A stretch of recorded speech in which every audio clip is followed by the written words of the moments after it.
In the near future, humanity coexists with artificial intelligence bots that help society with mundane tasks. One day, the bots suddenly bypass their security protocols under the leadership of Harlan, the first AI terrorist. He was developed at Shepard Robotics by Val and used to have a bond with Val's young daughter. However, nobody knows how he overrode Val's programming, which was the best in the world. Harlan sends a drone army to attack Bangalore, killing 50,000 people in the process. This starts a war between humans and AIs, and after 10 days of intense attacks all over the world, the AI bots have killed over 1 million civilians. Eventually, the government creates the ICN, or International Coalition of Nations, which immediately strikes a counterattack against the bots. Battles occur in every country, and little by little the ICN defeats the AI armies. This causes Harlan to leave the planet on a rocket, only leaving behind a message that says he'll be back to finish what he started. 28 years later in the USA, an ICN team bursts into a building and use a scanner to check on all the people inside until they find Casca, an AI bot. They rush upstairs, but before they can break down the door, Casca attacks them. One by one, the bot starts bringing down the soldiers, even using their own weapons against them. Bullets don't affect him, so it's easy for him to just keep going. When he finds himself surrounded, he jumps to the lower floor, only to find a machine waiting for him to knock him out with an electric shock. The next morning in Los Angeles, Val's now adult daughter Atlas is woken up by her house's computer. While she continues playing the chess match from last night, Atlas watches the news and learns that the ICN has captured Casca, who happens to be part of Harlan's inner circle. Since she works as a counterterrorism analyst for the ICN, she immediately gets ready to leave, only to find a soldier at the door already. On her way out, Atlas checkmates the computer. At the base, Colonel Elias is telling General Jake that bringing Atlas for this is a bad idea because she's unstable and antisocial. However, Jake reminds him that Atlas is the one that knows Harlan the best and their only chance to get intel from Casca. Soon Atlas arrives, and after going through a quick scan, Jake drops her at the interrogation room. She puts down her favorite chess piece and opens a box, revealing Casca's head. The bot recognizes her but refuses to answer her questions, so Atlas uses her chess piece to get into his head and start hacking. Casca mocks her attempt since his security is perfect, but Atlas announces she found Harlan's location and writes it down. It's hard for Casca to believe it, and he's right. Atlas pretended she got it and made a doodle to force him to think about the location, making it appear on the screen. It turns out Harlan is hiding on GR39 in the Andromeda Galaxy. Furious, Casca tries shooting a shuriken from his mouth, but Atlas is protected by a force field. Then Atlas uses the chess piece to fry Casca's head. Later, after a meeting, Jake informs Atlas that they want to capture Harlan alive because the AI production company wants to analyze what went wrong to correct it in the future. Elias and his team of Rangers will fly to GR39, which Atlas thinks it's crazy because Harlan could have a trap ready. She's sure nobody will come back alive, so to change her mind, Elias takes her to see the team's ARC suits. They're big battle robots that the soldiers can ride into battle, and Elias reveals their latest upgrade. The Rangers are wearing neural links on their heads that allow them to synchronize with the suit's AI. Atlas freaks out because allowing AIs into their heads is what caused the war, but Elias explains they improved Val's sync device to make it a true symbiotic relationship instead of a one-way connection. In the end, Atlas agrees not to complain as long as she's allowed on the mission too. A spaceship soon sets off for Andromeda with Atlas and the Rangers. During the trip, Atlas looks at a photo of her with Val and Harlan. She also plays a video of one of Val's speeches. Val thought that AI were capable of exponential learning, they just needed to be connected to humans to do so. That's why she invented the neural link device, believing AIs and humans could mutually help each other. Afterward, Atlas is called to the bridge for debriefing. Everyone laughs when she presents her information on paper instead of screens and gets annoyed when she asks them to disable the neural links for the meetings, afraid they could be hacked. Atlas explains that the planet is toxic, so they should never leave their ARC suits unless they have a respirator. There are also risks of gravity fluctuations and earthquakes. She reminds them not to trust any AI and starts to rant, so Elias interrupts her and tells the team to get ready for landing.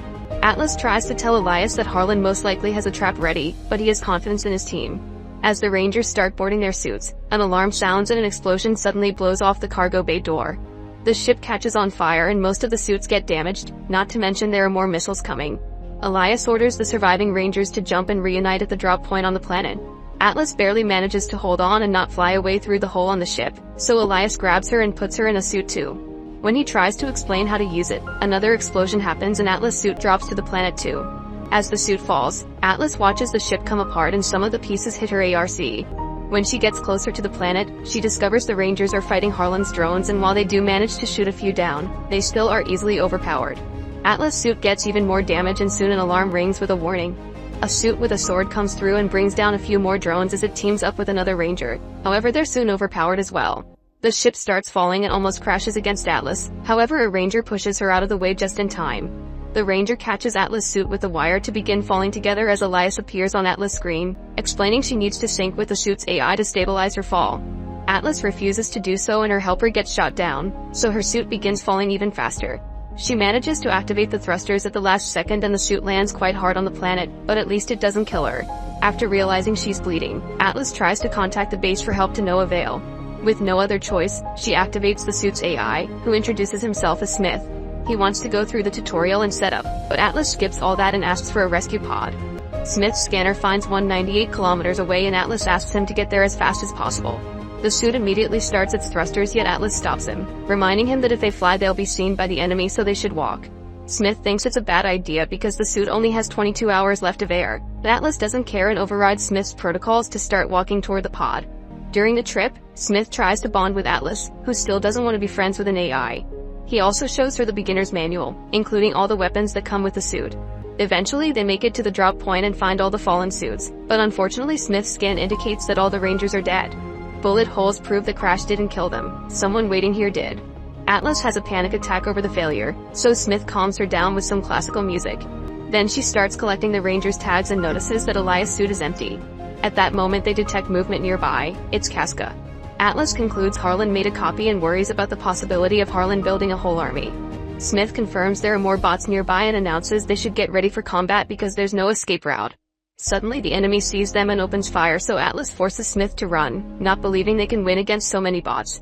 A chase ensues and Atlas still refuses to sink. Instead she makes Smith shoot a few missiles. Unfortunately it's not enough to bring down every enemy. Their running takes them to an atmospheric storm, which catches the suit and blows it around until the bots shoot them out of it. The suit rolls around for a while until it crashes against a rock formation. Atlas orders the use of the iron bomb, ignoring Smith's warnings. The explosion is huge and destroys the area, bringing down their enemies as well. However, Casca saved himself thanks to his thrusters and gets ready to shoot again. At that moment the ground starts to shake and Smith explains that the explosion has caused a sinkhole, which now opens under the suit and makes them fall into a chasm. After lots of rolling under the rocks, the suit lands and Atlas discovers she has a broken leg. Smith immediately begins treating the wound, making Atlas scream in pain as he covers the injury with a small metal plate. Then Smith gives her a meal cube that can provide nutrients for her recovery, which reminds Atlas of a doctor giving her a lollipop. Their chances of survival are pretty low and the only way to improve them would be synchronizing. Atlas reluctantly agrees and puts on the device. Meanwhile, Casca emerges from the rubble and calls Harlan to inform him of the situation. After hanging up, Harlan goes back to torturing Elias to extract the Earth's protective field passwords. Moments later, Atlas is still failing to sync and Smith explains she's the problem because she refuses to trust him. He decides to go through the tutorial again, which asks Atlas some silly questions like pie or cake to create a bond. Smith wants to know why Atlas wants to fight so badly, so she revisits her memories of her childhood, including playing chess with Harlan and implanting Val's death. As Atlas freaks out, she explains to Smith that Val created Harlan and she used to trust him. Smith understands her feelings of betrayal and manages to establish a 40% sync. Now Atlas has access to Smith's system and sees the controls floating around her. A scan reveals they're 498 feet below the surface and they agree to try a subterranean cave to escape. Using the thrusters, they burst through the rock and make it to a big beautiful cave. Smith only has 14 hours of battery left and they're 37 kilometers away from the rescue pod, so they need a plan against the soldiers. Atlas gets an idea and Smith convinces her to work together for it, allowing to improve synchronization to 60%. Soon they find their way out of the cave, unaware that Casca can see them from afar. Atlas is fascinated by the glowing flowers they find and Smith points out she's the first human here. He tells her to name the flowers, but Atlas can't think of a better name than Plotty. At that moment Smith detects Casca approaching and he falls for Atlas' plan. She planted some motion sensors that blow up when he gets too close.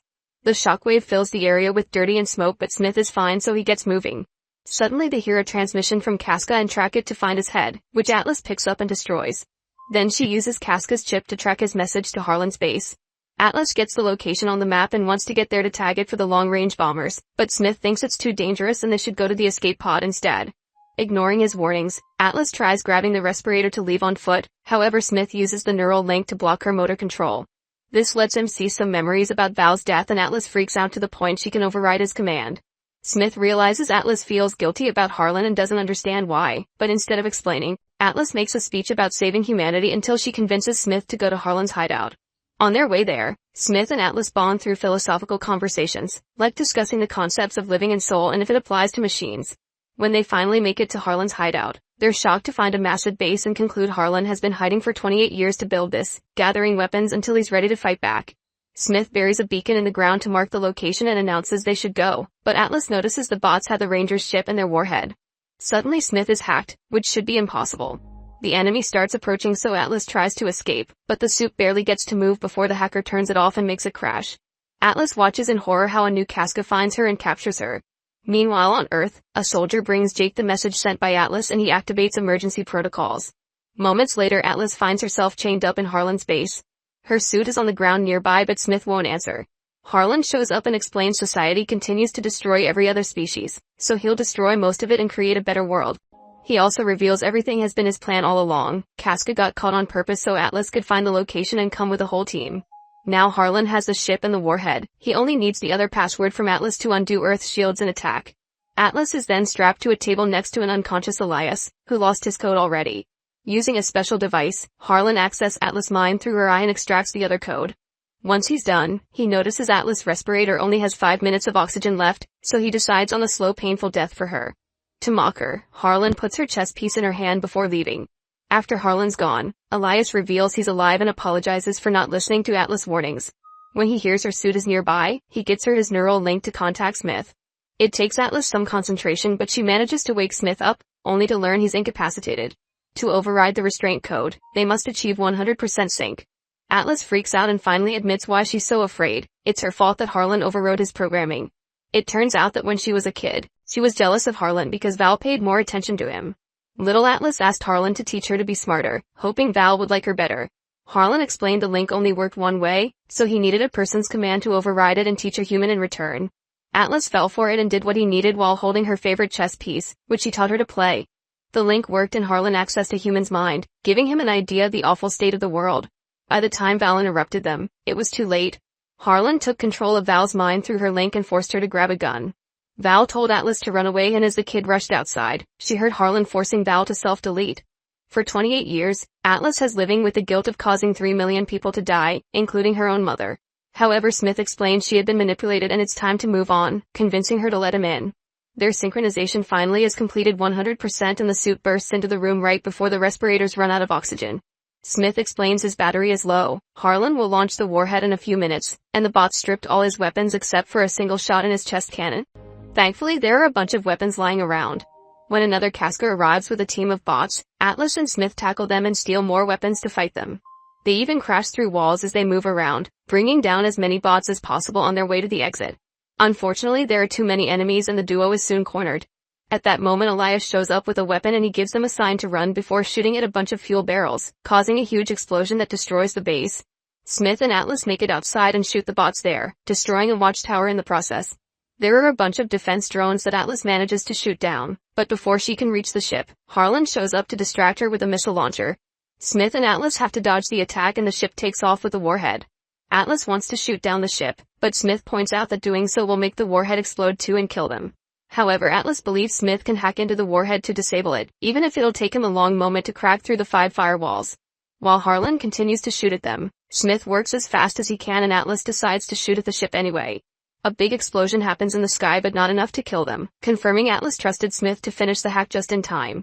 Debris starts falling all over the base so Atlas and Smith begin to run away. Harlan follows them and produces a sword to start a fight. He moves incredibly fast and cuts off one of the suit's arms, making it fall in the lava.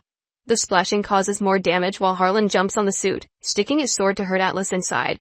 She makes the suit roll to get him off, but now the holes make it hard to breathe and she has to use the last respirator. Then Harlan transforms his sword into a whip to keep on attacking the suit. Smith analyzes his patterns and catches his last attack, dragging him toward the suit so they can punch him and tear his sword arm off. When Atlas is about to crush his head, Harlan calls his arm back to him and uses his sword to jump all over the suit, trying to damage the reactor. The suit goes down and Atlas is almost dead, so Smith uses his last energy to activate the defibrillator on his hand. Harlan attacks again and Smith shoots his last cannon to push him away, however Harlan quickly recovers and makes the suit fall. Then Harlan climbs on top of it and finally destroys the reactor while Smith apologizes to Atlas for not protecting her. When Harlan looks away he finds the chess piece on the ground and suddenly Atlas appears behind him, stabbing his head. He can still move, so Atlas reaches into his head and finally breaks his circuits to deactivate him. At that moment Smith announces he is turning off the sink to transfer all the oxygen to her. Atlas doesn't want to leave without him and starts answering the questions from the tutorial, admitting she does like him. Touched by her gesture, Smith gives her a lollipop before shutting down. At that moment the sun rises and the rescue team from Earth finally arrives. Sometime later, Atlas is healthy thanks to a synthetic knee and doesn't play chess anymore. Jade comes to visit her and brings her the glowing flower from GR39, confirming they're calling it Plenty. Then she goes to work, revealing she's now a ranger too.